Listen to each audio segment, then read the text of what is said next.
오늘 우리에게 주신 하나님의 말씀은 느헤미야 5장 1절부터 13절까지 말씀입니다. 저 한 절 여러분 한 절 교독하겠습니다. 느헤미야 5장 1절부터 13절 제가 1절 하겠습니다. 그때 백성들이 그들의 아내와 함께 크게 부르짖어 그들의 형제인 유다 사람들을 원망하는데 어떤 사람은 말하기를 우리와 우리 자녀가 많으니 양식을 얻어 먹고 살아야겠다 하고, 어떤 사람은 말하기를 우리가 밭과 포도원과 집이라도 저당 잡히고 이 흉년에 곡식을 얻자 하고, 어떤 사람은 말하기를 우리는 밭과 포도원으로 부를 데서 왕에게 세금을 바쳤도다. 우리 육체도 우리 형제의 육체와 같고 우리 자녀도 그들의 자녀와 같거늘 이제 우리 자녀를 종으로 파는도다. 우리 딸 중에 벌써 종된 자가 있고 우리의 밭과 포도원이 이미 남의 것이 되었으나 우리에게는 아무런 힘이 없도다 하더라. 내가 백성의 부르짖음과 여러 말을 듣고 크게 노하였으나 깊이 생각하고 귀족들과 민장들을 꾸짖어 그들에게 이르기를 너희가 각기 형제에게 높은 이자를 취하는도다 하고 대회를 열고 그들을 쳐서 그들에게 이르기를 우리는 이방인의 손에 팔린 우리 형제의 유다 사람들을 우리의 힘을 다하여 도로 쫓았건을 너희는 너희 형제를 팔고자 하느냐 더구나 우리의 손에 팔리게 하겠느냐 하매 그들이 잠잠하여 말이 없기를 내가 또 이르기를 너희의 소행이 좋지 못하도다. 우리의 대적 이방 사람의 비방을 생각하고 우리 하나님을 경외하는 가운데 행할 것이 아니냐. 가운데 형제와 총자들도 역시 돈과 양식을 백성에게 부어 주었거니와 우리가 그 이자 얻기를 그치자. 그런즉 너희는 그들에게 오늘이라도 그들의 밭과 포도원과 감람원과 집이며 너희가 구워준 돈이나 양식이나 새 포도주나 기름의 100분의 1을 돌려보내라 하였더니 그들이 말하기를 우리가 당신의 말씀대로 행하여 돌려보내고 그들에게서 아무것도 요구하지 아니하리이다 하기로 내가 사람들을 불러 그들에게 그 말대로 행하겠다고 맹세하고 함께 묵독합니다. 내가 옷자락을 털며 이르기를 이 말대로 행하지 아니하는 자는 모두 하나님이 또한 이와 같이 그 집과 사업에서 털어버리실지라. 그는 곧 이렇게 털려서 빈손이 될지로다 하니 회중이 다 아멘하고 여호와를 찬송하고 백성들이 그 말한 대로 행하였느니라. 아멘. 사랑하는 성도 여러분 평안하십니까? 아멘. 생일의 특별 새벽 기도에 10일차에 나오신 여러분들을 환영하고 축복합니다. 지난 이틀 동안 우리는 외부의 적과 싸우는 법을 배웠습니다. 그래서 8일차에서는 조롱을 기도로 바꾸는 법을 배웠고요. 9일차에서는 위기 가운데 한 손에는 흑선으로 또 다른 한 손에는 칼을 들고 일하며 싸우는 영적 무장에 대해서 배웠죠. 어제 삶의 자리에서도 기도와 또 일하는 것을 병행하면서 이겨내야 된다라고 했습니다. 자, 이렇게 성벽이 절반까지 올라갔고 대적들의 공격을 훌륭하게 막아냈습니다. 이게 각자 위치에서 성벽을 재건하는데 이게 다 하나로 연결이 됐다는 거예요. 그리고 그 높이가 절반에 이르렀다는 거죠. 우리랑 딱 맞네요, 그죠? 우리가 기도회 21일 기도회를 지금 준비하고 있는데 지금 중간에 이르러서 이제 성벽도 어느 정도 이루게 되는 겁니다. 그런데요, 참 이상한 영적 원리가 하나가 있습니다. 외부에서 핍박이 오면 교회는 오히려 하나로 똘똘 뭉칩니다. 한국 교회 역사를 봐도 일제강점기 6.25 전쟁 때 교회가 가장 뜨겁게 하나가 되었습니다. 또 로마의 핍박이 있었을 때 어때요? 초대교회는요 더 하나가 돼서 똘똘 뭉쳤어요. 그래서 사탄이요 배웠습니다. 외부에서 핍박을 가하니까 더 잘 뭉치구나. 그러니까 사탄이 방향을 획쳐가지고 외부가 아니라 내부를 흔들어야 되겠다. 이렇게 전략을 바꿨습니다. 사탄도 똑똑하죠, 그죠? 밖에서 아무리 이러니까 오히려 똘똘 뭉쳐보니까 내부를 분열을 시켜야 되겠다. 전쟁사를 보면 한 가지 분명한 사실이 있는데요. 외전에 강한 나라도 내전에는 속절없이 무너질 때가 많습니다. 로마 제국이 그랬고 우리 고구려도 그랬습니다. 고구려가 힘이 없어서 무너진 게 아니라 싸워서 지는 게 아니라 내부의 분열로 무너지는 겁니다. 교회도 마찬가지예요. 밖에서 오는 핍박을 이겨내면서 안에서 터지는 갈등에 무너지는 교회가 얼마나 많은지 모릅니다. 큰 교회들 뭐 외부의 어떤 핍박이나 압력으로 무너지는 게 아니라 내부에서 싸우고 그렇게 하다가 보면 교회가 나눠지고 쪼개지고 사라지는 거예요. 오늘 본문은 성벽이 한창 올라가는 그 뜨거운 현장 뒤편에서 터져나오는 내부의 원망과 갈등을 다루고 있다.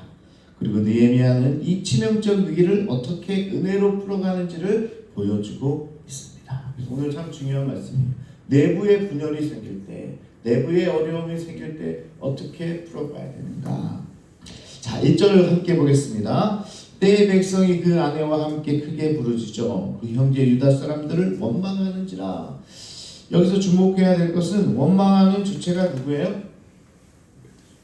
아내들입니다. 아내들. 네. 아내들이 이야기를 시작하면 속절이 없어요. 네. 자, 남편들은 성벽 공사에 동원되어 있잖아요. 이미 그들도 지금 나가서 힘들고 있는데 집에 남은 아내들이 끼니를 걱정해야 했고 자녀들의 배고픈 울음소리를 감당해야 했습니다. 성벽은 올라가는데 밥상은 비어가고 있었다. 이게 현실이에요. 외부적으로는 뭔가 이제 중간까지 왔는데 뭐예요? 내부적으로는 안에서 먹을 음식이 없었어요. 자, 2절부터 5절까지를 보면 세 그룹의 원망이 나오는데 첫 번째, 가족이 많아 먹을 양식이 없는 사람들이 나옵니다. 사람 머릿수는 많은데 먹을 밥이 없는 거죠. 둘째, 흉년의 양식을 사려고 밭과 포도원과 집을 잡힌 사람들입니다.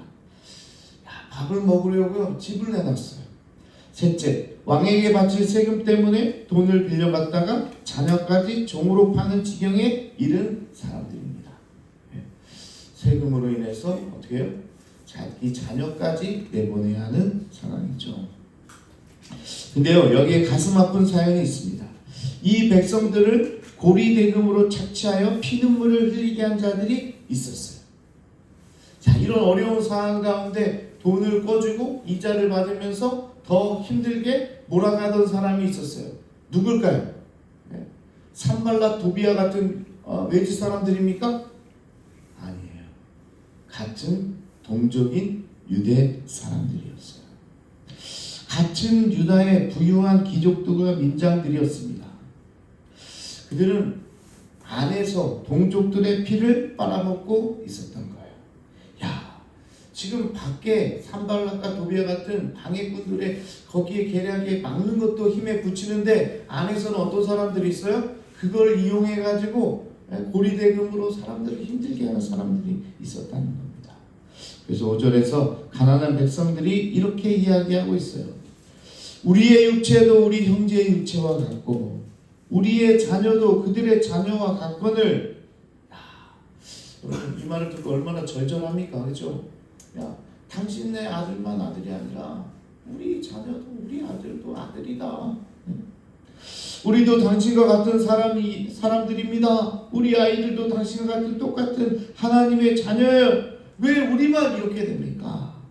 이 울부짖음 속에 형제에게 배신당한 깊은 상처가 드러나 있다는 거죠. 다 같이 힘들면 모르는데 어떤 사람들은 그래도 그때도 부유했던 거예요. 그 부를 이용해서 착취하고 있었던 겁니다. 건축이 있었던 어떤 교회의 이야기인데요. 건축 감사 예배 날 모든 것이 아름다워 보였어요. 이제 복원식을 하고 야, 하나님께서 우리 이렇게 축복해 주셨습니다. 그래서 건축 감사 예배를 드리고 있었어요. 새 건물, 환한 조명, 성도들의 박수와 찬양. 그런데 감사 예배가 끝나고 나서 교회 뒤편 계단에 한 여집사님이 앉아가지고 울고 계셨어요. 담임 목사님이 지나가다 그 모습을 보고 찾아가서 물어주신 거예요. 네. 그랬더니 이 여자 집사님이 하시는 말씀이, 목사님, 저도 건축 헌금을 내고 싶었어요. 근데 남편이 실직하고 아이가 아파서 저는 한 푼도 내지 못했습니다. 건축하는 동안 다른 분들이 얼마를 냈다는 이야기를 들을 때마다 제 마음이 찢어지는 것과 같았어요. 나도 하나님의 자녀인데 나도 드리고 싶었는데 왜 나만 이렇게 아무것도 할 수 없었을까요? 그러면서 뒤편에서 울고 계셨던 거죠. 그 말을 들은 목사님이 그 자리에서 그 집사님의 손을 붙들고 함께 울었다고 합니다. 화려한 건축의 뒤편에 보이지 않던 눈물이 있었다는 겁니다. 느헤미야 시대에도 똑같았어요. 성벽에 올라가는 화려한 현장 뒤에는 자녀를 종으로 팔아야 했던 가난한 백성들의 눈물이 있었다는 거예요. 밖에서는요 칭찬이 가득했을 겁니다. 이제 우리가 절반을 향해서 이제 왕궁을 향해서 나아갑니다. 당신이 행한 일이 정말 대단합니다. 함께 이렇게 이루어갑니다. 그러고 있는 같은 시간 저 가난한 백성들은 자기의 자녀를 종으로 팔아야 되고 또 밥을 굶어야 되며 자기 자신의 지금 상황을 자책하고 있었다는 사실이죠. 우리의 교회 교육관 건축에서도 여러분들 이걸 꼭 기억했으면 좋겠습니다. 우리 중에는 기쁨으로 헌신한 분들이 계시지만 형편이 어려워서 마음이 무거운 분들도 분명히 계실 겁니다. 웅장한 건물을 올릴 때만 몰두하다가 성도들의 삶의 형편과 상처받은 마음을 돌보지 못한다면 그것은 모래 위에 집을 지은 것과 같다. 우리 공동체는요 건물을 짓는 게 아니에요. 지금 우리 공동체를 짓는 겁니다. 이 건물을 통해서 우리 공동체가 하나 되는 건데 건물은 올라가는데 우리 공동체에 분열이 시작되고 상처가 드러난다면 이거는 곧 무너질 겁니다. 다 지어도 무너질 거예요. 자, 이 억울함을 지금 느헤미야가 들었어요. 그럼 여러분이 느헤미야라면 어떻게 했습니까? 어떻게 할까요? 오늘 이걸 배워야 되겠죠. 지도자라면 어떻게 하는지 오늘 리더십을 한번 느헤미야의 리더십을 보겠습니다. 6절 7절에 내가 백성의 부르짖음과 이 말을 듣고 크게 노하였다. 노하였으나 깊이 생각하고 귀족들과 민장들을 꾸짖어. 자, 이렇게 반응했는데 여기에 리더십의 정수가 들어있다라는 겁니다. 이 두 가지를 한번 주목해 볼 텐데요. 첫 번째는 느헤미야는 크게 노했습니다. 화가 머리끝까지 났어요. 그리고 분노했죠.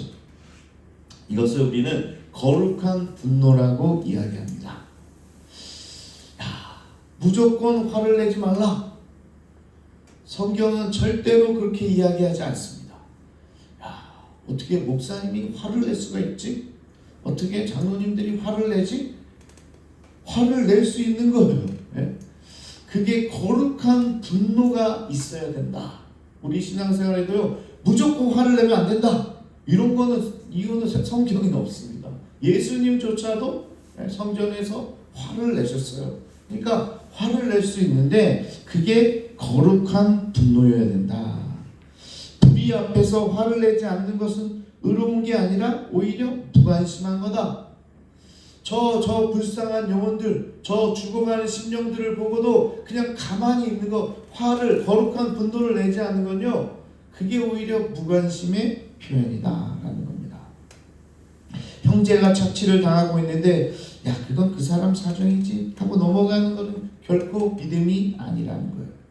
느헤미야는 약한 자의 편에서 분노했다는 겁니다. 자, 그러니까요, 우리 지도자들은요, 정말 다른 거 말고 약한 자들이 핍박당하고 있고 어려운 사람들이 저기서 눈물을 흘리고 있다면 우리는 거룩한 분노를 낼 줄 알아야 된다. 이게 첫 번째입니다. 거룩한 분노를 내시기 바랍니다. 무조건 화를 내는 게 아니라 거룩한 분노. 정말 우리 주변에 힘들고 어려운 사람들을 위해서 나가서 싸울 수 있어야 돼요. 부당한 일을 보면 나가서 싸울 수 있어야 된다.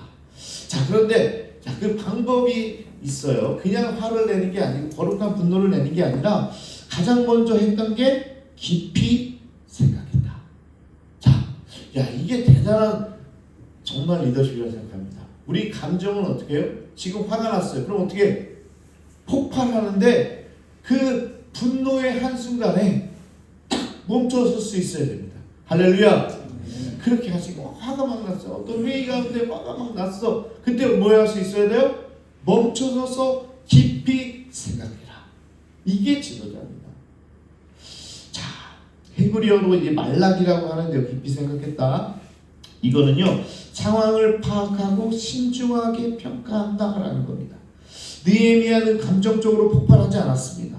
화가 치밀어 오는 그 순간 멈추고 생각하고 기도하고 하나님의 말씀을 근거로 문제를 정확하게 진단하고 있다. 하나님의 말씀이 뭡니까? 신명기에 보면요, 동족에게 이자를 받지 말라 이렇게 이야기하고 있거든요.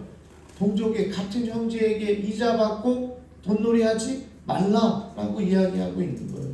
이 하나님의 말씀을 근거로 뭐를 하고 있어요? 지금 깊이 생각하면서 이것을 어떻게 풀어가야 될지를 진단하고 있다. 목회하다 보면요, 교회 안에서 갈등이 생겼을 때 가장 위험한 순간이 언제인 줄 아십니까? 분노가요, 이 거룩한 분노가 인간적 혈기로 넘어가는 순간입니다. 자, 처음에는요, 의로운 마음으로 화가 났어요. 그런데 시간이 지나면 어느 순간 내 자존심, 내 체면, 내가 옳다는 마음이 섞이기 시작합니다. 그리고 그 경계선을 지켜주는 게 바로 이 말락인데 이 말락이 작동하지 않고 그냥 화를 내는 거예요. 자, 처음에는 좋은 의도로 이렇게 분노로 나가는데 거기에 다른 게 자꾸 끼면서 어떤 개인적인 자기 인간적인 화로 바뀔 때 그게 가장 위험한 순간이다라고 이야기한 거죠. 그래서 이 말락이 필요하다. 뭐예요? 거룩한 분노라 할지라도 잠깐 서서 깊이 생각할 줄 알아야 된다. 자, 그게 느헤미야가 정말 리더의 모습을 보인 그런 모습인 거죠. 느헤미야는 귀족과 민장들을 모아놓고 준엄하게 꾸짖습니다. 8절에 우리는 이방인의 손에 팔린 형제들을 힘닿는 대로 찾아왔거늘 너희는 어찌 너희 형제들을 팔고자 하느냐. 이 한마디의 귀족들은 할 말을 잃었던 겁니다. 지금 바벨론의 포로로 끌려왔던 동족들을 이 느헤미야는 어떻게 해서 자기의 돈이라도 다 주고 사온 거예요. 그래서 다 풀어주고 다 예루살렘으로 함께 데리고 왔습니다. 근데 니네들은 뭐냐? 이렇게 얘기하고 있는 거죠. 화가 막 나가지고 나는 돈을 주고서라도 우리 민족들을 해방을 해서 데리고 왔는데 오히려 여기에 있는 이 예루살렘 안에 있던 백성들을 어떻게 다시 종으로 팔아제끼냐? 이렇게 하나님 앞에 정말 크나큰 죄를 짓고 있다고 느헤미야가 의로운 분노를 내고 있는 겁니다. 자, 느헤미야 이 단호한 개혁이 힘을 가질 수 있었던 결정적인 이유가 하나 있는데요. 느헤미야는 자신이 먼저 기득권을 내려놓았기 때문에 그렇습니다. 지금 이야기한 대로 유다 백성들을 포로로 앞에 있는 백성들을 데려갔을 뿐만 아니라 우리가 읽지 않았던 14절에서 18절을 보면 느헤미야는 총독으로 있던 12년 동안 백성들의 세금으로 받은 자신의 녹봉을 한 푼도 받지 않았습니다. 야, 대단하지 않습니까? 총독으로 있으니까 당연히 세금을 받게 돼 있어요. 녹봉으로 받게 되는데 느헤미야 자신이 먼저 하나도 받지 않았다. 오히려 사비를 들여서 150명이 넘는 사람들의 밥상까지 차려줬습니다. 그들을 먹였어요. 그러면 그의 말에 힘이 있는 거죠. 지금 이 귀족들, 고리대금하는 귀족들이요, 할 말을 있는 겁니다. 왜? 본을 보였기 때문에. 리더는요, 말로 하는 게 아닙니다. 본을 보일 때 거기에 힘이 생기는 거예요. 자기도 받을 거 다 받으면서 야, 니네 받지 마라 이러면 누가 듣겠어요. 그런데 자기가 먼저 녹봉을 받지 않았다는 겁니다. 사랑하는 여러분, 남에게 양보하라고 말하기 전에 내가 먼저 양보할 줄 알아야 됩니다. 남에게 희생하라고 하기 전에 내가 먼저 희생해야 됩니다. 지도자가 먼저 십자가를 지니까 귀족들도 할 말을 잃었던 거예요. 그냥 말을 해서 되는 게 아니라 그의 삶이 받쳐주는 겁니다. 그리고 놀라운 기적이 일어나는데 12절에 보면 우리가 당신의 말씀대로 행하여 돌려보내고 아무것도 요구하지 아니하리라. 자기들의 막대한 재산과 이익을 포기하는 엄청난 결단이 이루어지는 거예요. 여러분, 대단히 놀라운 일입니다. 내가 원래 받아야 될 돈인데 어떻게 해요? 포기해버리는 거예요. 왜? 이 느헤미야의 리더십에 감명을 받은 거죠. 그냥 일어나는 게 아닌데 이건 정말 기적이에요. 사람의 마음이 바뀌는 게 기적입니다. 내가 원래 꿔주고 이만큼 받기로 했는데 여러분 포기할 수 있습니까? 쉬운 일이 아니죠. 근데 느헤미야 자신이 그렇게 포기하고 희생하고 양보하는 삶을 살면서 그가 부르짖으니까 나는 사람들이 여기에 감동을 받아서 함께 따라가게 되는 거죠. 3절 13절에 보니까 온 회중이 아멘 아멘 하면서 여호와를 찬송하게 됩니다. 골마 터졌던 갈등과 원망이 순식간에 눈물의 찬송과 은혜로 바뀌는 감격적인 순간이다. 다 함께 부둥켜 안으면서 아멘 아멘 하면서 그래 다 내가 다 포기할게. 우리 이 사람들도 감사합니다. 부둥켜 안고 그런 감격적인 순간이 바로 지금 이 순간이라는 거죠. 여러분, 교회에서 갈등이 풀리는 방법은 토론이 아닙니다. 회의 많이 해서 갈등 풀렸다는 이야기를 들어본 적이 없어요. 회의를 많이 합시다. 회의를 많이 해가지고 교회 문제가 풀렸다는 이야기를 들어보지 못했어요. 어떤 교회는요 당회를 막 4시간씩 한다고 해요. 근데 들어보니까 4시간 동안 싸우는 거예요. 우리 교회 자랑 좀 하겠습니다. 우리 당회는요 제가 준비를 많이 해가도 아무리 준비를 해가도 30분을 못 넘겨요. 절대 무관심해서 그런 게 아니라 제가 준비해온 거 이렇게 해온 거 장로님들이 다 좋다고 서로 반대하지 않고 싸우지 않고 잘 넘어가요. 절대로 갈등은요 무슨 토론해가지고 누가 논쟁해가지고 설득시켜가지고 되는 법을 못 봤어요. 제가 전에 있던 교회 2군데 보면 당회가 얼마나 그리고요 당회 끝나고 와가지고 목사님들 얼굴 딱 보면 청심환 어딨냐 물어보기도 하는 분도 계시고 토론을 통해서 회의를 통해서 갈등이 풀린다는 교회를 본 적이 없습니다. 누군가가 먼저 내려놓을 때 그럴 때 갈등이 풀리는 거예요. 제가 양보하겠습니다. 제가 들어보니까 집사님 의견이 더 좋습니다. 제가 먼저 섬기겠습니다. 이 한마디가 토론 100번보다 강력하다라는 사실입니다. 사랑하는 여러분, 오늘 말씀이 우리에게 주는 교훈은 분명합니다. 교육관이라는 눈에 보이는 건물을 세우기 위해서 눈에 보이지 않는 형제 사랑의 성벽이 무너져서는 안 된다.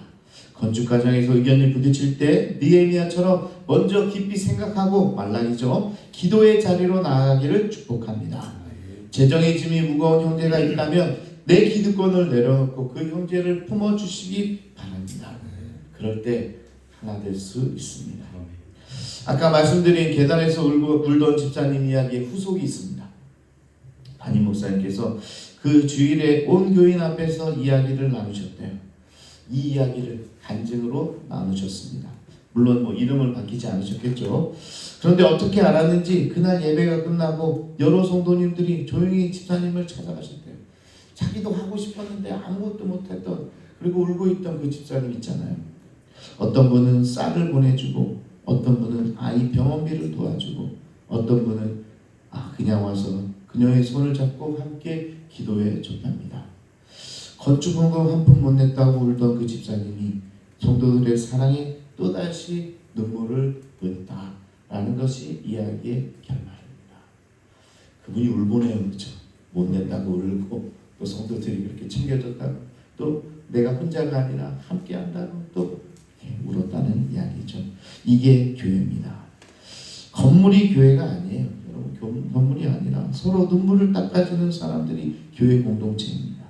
13절에 온 회중이 아멘으로 화답했듯이 우리 성삼교회도 서로를 은혜로 품을 때 세상은 우리 하나됨을 보고 하나님이 살아계시구나. 성삼교회는 정말 하나님이 역사하시는 곳이구나. 그렇게 간증하게 될 줄로 믿습니다. 이 새벽 우리가 짓는 교육관이 다툼과 분열의 터가 아니라 아멘과 찬송이 울려 퍼지는 사랑의 터전 위에 우리 교육관이 우리 공동체가 세워질 줄로 믿습니다.